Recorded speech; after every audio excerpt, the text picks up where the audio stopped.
Good morning, guys. It is now April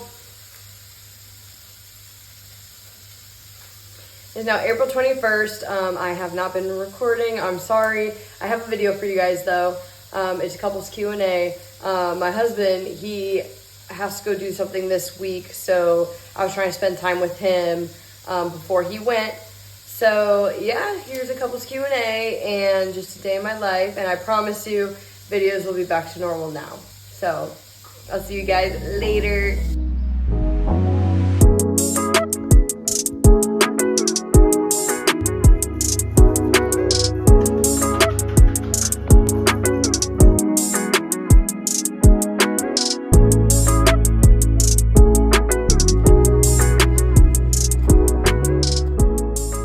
Hello guys, this is the first time I'm talking today. It's raining. I just did my, sorry if it's windy, I just did my 40 minutes of cardio, and then now I have to do 15 minutes of sauna, and then I'll show you guys, I have to do vacuums too. And I planned it so then I do all of those like on my fasted cardio days, just so I know that I get it done, because you girls forgetful as crap. And sorry I'm holding it down because people are walking next to me. Hold up 1 second. Okay. But normally the sauna like gives me anxiety and stuff, but this time around it didn't. So I need it for recovery. So the sauna is mainly for me about sweating out water weight, which really doesn't matter. That's not the whole thing. It's more for recovery because my legs hurt later on in prep. So we're just doing like, you know, avoiding pain and stuff like that. And also I came outside and it's rain, like sprinkling, it's not raining. So it's actually really nice to like cool off and stuff. And yeah, time to go home and eat breakfast. All right, we are now home. I have to make rice really quick for my husband and my third meal. So I have to make rice. I'm actually in a time crunch because I took a little bit longer at the gym than I expected. So I'm going to talk to you guys later, but I'm going to make this, it's the same food as last time. I'll keep you guys updated on when it does change. And I'm feeling kind of snatched, not going to lie, for like no reason. I think the sauna made me feel snatched because I sweated a lot. And European saunas, well, it's on American base, but it's like, it's still 82 degrees Celsius. And that's actually like hot for me. And that's why I get anxiety in there.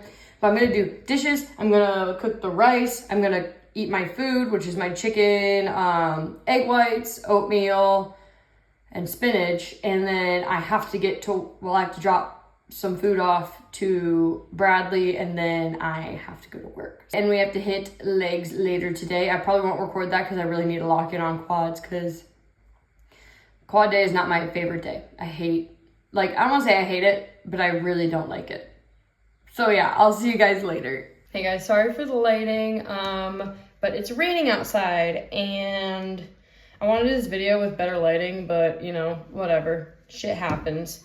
So I'm making my pre-workout meal, which is 4 ounces of 99% turkey, and then 80 grams of rice. And I use jasmine rice because it has higher protein. Sorry, I'm measuring this stuff out. And once Bradley, my husband, gets down here, we're going to do some questions about what it's like to be married to a bodybuilder, and for me, what it's like being in a relationship as a bodybuilder. So I'll give that to you in 1 second, and he'll be down here. All right, guys, so Bradley's now down here. We're in a rush because he wants to get to the gym as soon as possible, so these questions are gonna be rushed. Hello.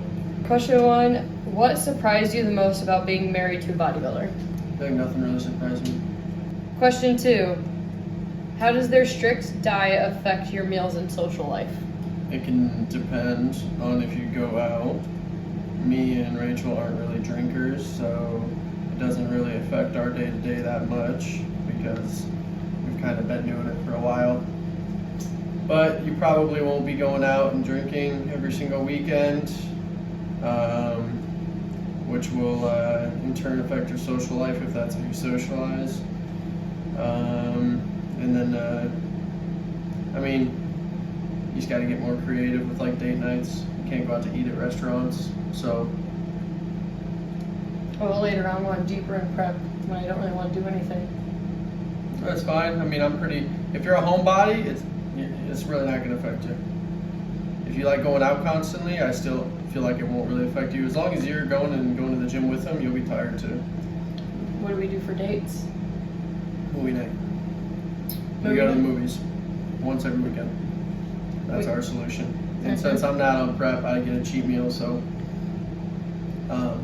also depends on if your partner's okay with cravings, because Rachel's pretty good. So like if I do want a cheat meal, I can just go have a cheat meal and she can just sit and watch me eat. And we also go golfing. But normally I can only do 9 holes because I get hangry or I pack my food. Just find something that you both can do together that's active, that is like literally not centered around food itself. Is it done? It's steaming a lot. Yes. That's not centered around food itself, because you don't want to sit there and constantly think about the things that you can't have, and it's not as fun for everyone. Question 3, what is it like during competition prep? Like emotional highs, lows, advice on how to support your partner during the mentality and physicality of prep? I mean, you support them. It's really not too big of a deal. It really depends on how the person is as an individual, but it depends how deep they are into their cut. How is it as a partner to see me go through that, and how do you support me through that? I just tell her she can do it. I mean, she's the one that chose to do it. She really didn't have, I don't know. You really didn't need, outside of my normal supporting, like just supporting you as a husband, you really didn't need that much like support because you're motivated. And I feel like if you do need somebody to drag you through it in terms of support and you're crying every day and whining and complaining, you probably shouldn't be doing it. Why not for you? Question 4, how do you deal with the attention your partner gets, especially on social media or in public, if they do? That's just a broad question. That doesn't even apply to prep. That doesn't make sense. That's like saying, how do you deal with attention from your partner in a bar or something like that? I don't know. That just comes down to maturity and trusting that your partner cares about you. I don't really get on social media, so that doesn't really affect me. On social media and in person, I don't get that much attention. It's just from family and like supporters being positive and stuff like that. So I'm lucky that that's the support that I get. There's no negativity. There's no dudes like hitting me up, which is very nice. But other than that, as you said, it's just maturity, and stop like thinking that your partner, if they're in prep, that they're trying to look better for someone else. If that is your mentality, then you're wrong. So literally, other people's attention is the least of your worries while in prep. You genuinely do not care about anyone else but yourself and people that are directly surrounding you. You hardly even hang out outside of me and him. Like when it gets deeper into prep or in general, we don't hang out with that many people outside of us two. Yeah, and also it's like if they're starting to get attention from like maybe people at the gym, like, oh yeah, you're looking good because you're cut and all that. There's no reason. If the individual isn't being weird about it, there's no reason to be like upset about that, because it's kind of like if you were doing good and successful in your job and then people noticed and were giving you, credit and seeing your successes and just acknowledging them. It's not like a big deal. The compliments, some people take it that aren't in bodybuilding as like, oh, you're flirting with me. But normally it's bodybuilders who come up to other bodybuilders, or one lifter that comes up to me, right? And they're like, wow, you're doing really good. And I don't take that as them coming on to me or like, sexualizing me. They know what I'm doing. I make it obvious that what I'm doing. It's genuinely just a compliment. What are the financial realities of bodybuilding as a lifestyle or profession? It costs so much to be a woman in bodybuilding. He doesn't pay for most of it. She is a bikini bodybuilder, obviously. So, you pay a lot for groceries, but like Groceries, heels, bikini. It's not like men's bodybuilding or like women's open physique where you're having to pay probably $2,000 a month for steroids. So, I mean, not everyone's on steroids. Her specific genre of bodybuilding, you can get away with not being on stuff, and so other areas of bodybuilding, especially men's, if you're just in men's bodybuilding outright, if you want to be successful, you have to be on stuff. So, other than that, it's expensive. But for women's bodybuilding, right, you have to pay $300 for the NPC, IFBB membership. You have to pay like $180 to $120 for each category that you're in. Last year I did true novice, novice, and then open. And then you have to pay about $190 for the heels, about $800 for the suit. You have to do your hair and tan, which are both about, and makeup, which are all about $100. You have to pay for the hotel. You have to, your coach is going to be a big expense. Your coach is going to be a big expense too. Food is not that crazy expensive because you're not eating out. So that's the least of your worries, especially on prep. Your coach is going to be like what, like $400 a month or something? Mine? No, I mean like what is the... I mean, coaches normally range from $400 to $200, $400 a month. But just all that accumulates. I pay for my own shit most of the time. If I do need help, then I ask him, whatever, because he's the main money earner or whatever. But he wants to support my goals too. And normally I don't really ask for any money for my competition ever, because that's my own shit. Okay. Number 6, how do you keep intimacy alive with such a strict schedule and physical demands? You can go ahead and answer this one. Well, naturally, when people's body fat percentage gets real low into the single digits, it's not a normal state for the human body to be in. So whether it's a guy or a girl, doesn't matter. Their sex drive is going to drop significantly. I mean, you just need to have a conversation with your partner and set it up to where, you know, maybe you'll have to put a little more effort in depending on how bad their sex drive gets affected. You know what I mean? Instead of just diving into it, maybe you gotta mix it up, plan a date night.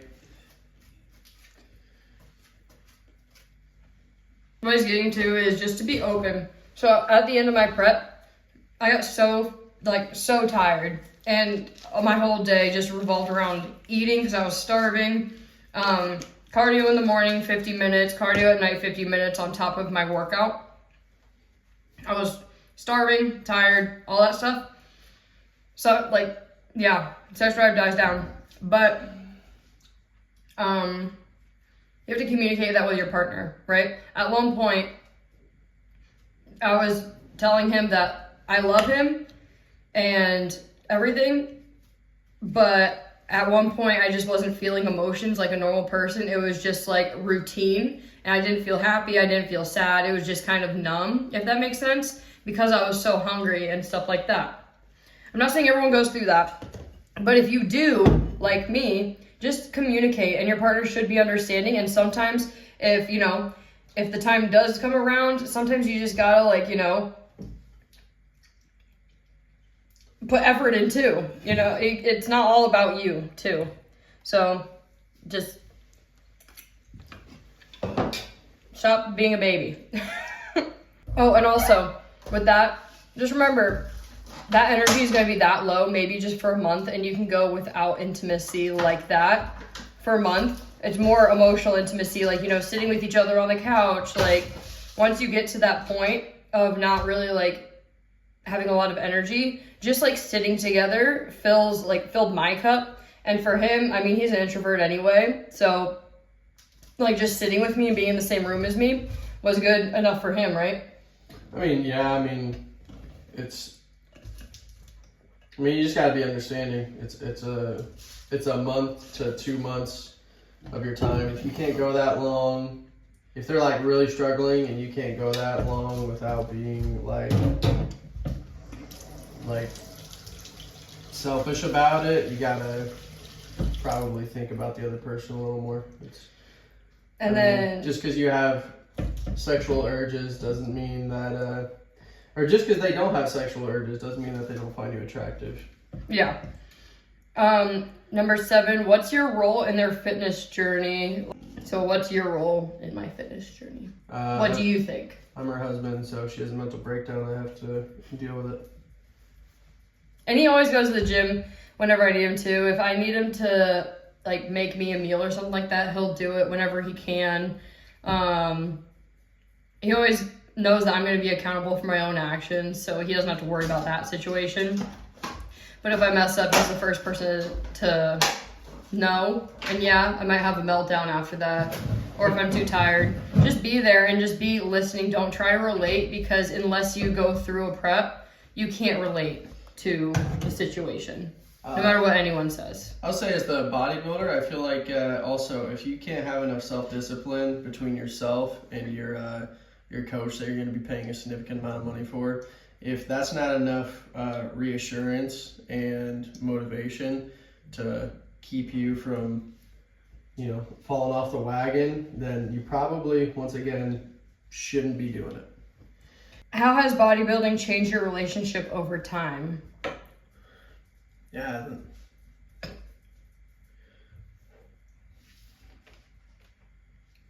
I think... It hasn't changed. I mean, I'm glad that she found something she's passionate about, but you should love your partner no matter what they do. No, the relationship hasn't changed. I feel like me and him, we love each other because we're able to push ourselves and push each other. We're always doing something. We're always trying to grow in an aspect. So I think it's just showcasing our discipline, motivation, growing together, seeing what we're both capable of, and becoming stronger together pretty much. It's healthy habits that you learn throughout the time, like how to eat well, how to exercise, move your body, communicate your feelings. Communication becomes way more open because he can't read my mind if I'm hungry, and he can't read my mind if I'm frustrated with something, and I just can't sit there and assume that he's gonna guess it.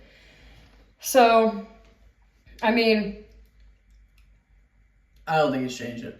No, it hasn't changed it. It's just it's showcasing what we already have, which is, what you should do. You should be motivated, and you should be able to support each other as a couple. And if someone's not going to support you during this, especially, I don't know what to tell you, man. It's some easy shit. As a bodybuilder, I brought this on myself. I'm not going to take it out on him, and I'm not going to yell at him for nothing.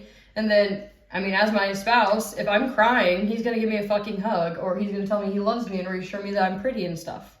It's not hard, at all. And then, sorry, we're rushing through this, guys, because we got to get to the gym. We have 2 more. What advice would you give someone who's dating or marrying a bodybuilder? I would say it's a different world. It's a different perspective on lifting for sure. It can get unhealthy, but they know what they're entering into. And if you're dating someone who's not in the lifting world, and this is just to be bluntly honest, so let's just say, you're working out, you're doing your fitness thing for a while, and that's just who you are, right? Let's just say you go out to the bar or something like that right before you start prep, theoretically. And you meet someone who does not go to the gym, who does not eat healthy, who does not do self-growth. I have one more. Self-growth. I would highly recommend finding someone who either is your number one cheerleader and will support you through anything and is very understanding, or is also in the fitness realm, So that's my recommendation. It's a life change for a little bit, especially going out eating, doing fun things sometimes, but also you need to be understanding. I would say, I guess one thing possibly would be understand that body dysmorphia is a big thing in bodybuilding. So maybe you might think they're attention seeking or attention grabbing if they have a very nice looking body and then they're saying they're fat or something. And you might think it's annoying or something like that, but just remember that it's a real thing in the bodybuilding world. Body dysmorphia is, so they're probably going to have weird insecurity issues at different points. So just be understanding and support them through it. And also, if you're, this is just on the side, I already just answered that question, but on the side, body dysmorphia sucks, And if you're doing this sport, it's going to get worse, right? I will never say that bodybuilding is healthy at the end, especially. It is not. It's not maintainable, all that stuff, because your body dysmorphia just gets worse. And your partner can only be so supportive and loving for a certain amount of time. But then at one point, they're going to give you a reality check and be like, dude, shut up. Like, you're skinny. It is getting to you. And if you can't handle, like, honesty, even if it's positive, like, I don't think anyone's really going to be negative besides your coach. Like, if you're not ready, they're going to tell you you're not ready. But your partner will like never say, you know, you're doing a shit job or you're like fat or anything like that. Just listen to them. And if it upsets you that they say you look good and you say, no, I don't, stop making arguments that are stupid. Stop comparing yourself to other people. Like, it doesn't help. Don't look at other people's social media. Don't compare yourself. It just brings problems that you genuinely do not need. And then one of my friends, Nick, asked, how do you guys keep things interesting even though bodybuilding limits a lot? We go on dates like... pretty much every weekend. Every weekend. We go on dates every week, and we started this last prep. Every single weekend, we go physically to the movie theater so he can have his cheat meal, so I can have my Coke Zero. We go putt-putting, we go golfing, just do events that you can go out in like maybe like an hour at a time or an hour 30 minutes because you will get tired. Sit and just talk about how you feel. Whenever they have something to tell you, be interested in what they have to say. If they have questions, remember there's a off season, right, and a maintaining period. So if you do want to travel, you can still travel during that period pretty easily. And you can even still travel on prep if you want to put in the extra work and pack your meals. Yeah.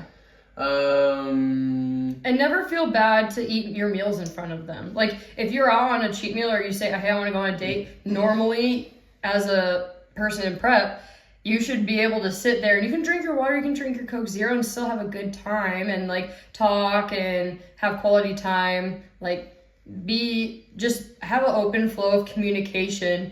And also sometimes, you know, if someone the other person seems off, just say, you know, I love you, I care for you. Just some random reassurance is always nice, you know?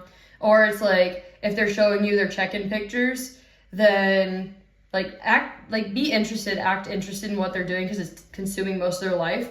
But then also, on the flip side, never deny like going out on a date, or unless you're like extremely tired and stuff like that, like then don't. But find things to do together that you can just like have fun with at home. There's a lot to do. Find a TV show. Yeah, I mean, I don't know. I feel like once you get into it, it's partners tend to follow each other. If they don't, then maybe they're good at doing their own thing, but partners tend to follow each other. So if one of you gets into a kind of a health guru state of mind, the other one will probably follow eventually, whether it's through feeling bad about themselves or just wanting to spend time with the other person, or eventually you'll probably get dragged to the gym, and then that can also be time together. You'll be kind of brought into that community, so you'll be able to talk, hang out there. And I mean, I don't know, if you struggle with having fun with your partner without being able to just go out and eat like a bunch of crap, then if you can't have fun with your partner without drinking or eating a bunch of fattening foods that are disgusting and terrible for your body, then you probably have issues with your partner to begin with. Yeah. So, and it's like when I was in prep, we would go on walks together, just outside. Yeah. Just go on walks, hold each other's hand, and be cute and shit. So it's like that kind of stuff. Just get up, get moving. Like, you know, you don't have to go and do anything crazy. Just enjoy each other's presence during that time, because, you know, it's not going to be forever that they're so strict all the time. But also, if your whole world revolves around that stuff that you just said, maybe that's not what you need. Especially because if you hang out with a group of people who drink and you don't drink, you're going to end up drinking. Or a group of smokers, you're going to end up smoking. If you go into a relationship with someone who lifts and focuses on like good food and stuff, like healthy food and stuff, then they're going to do it too. So that's why I suggest, if you're in the gym, find people with like-minded. Oh my God. If you go to the gym, find like-minded people. And sometimes that's in the gym, but don't go for the complete opposite, because most of the time in bodybuilding, like, they won't understand the lifestyle. Also, I mean, just remember that just because you're going to the gym with them doesn't mean that you need to be on a strict, like, bodybuilding prep diet. Yeah, like you don't have to match them. So, I mean, just going to the gym, having a relatively clean diet, right, or AKA lifestyle, it's very, very doable with a cheat meal every week. So it's not that hard. I'm gonna redo that. That was cringy. Oh.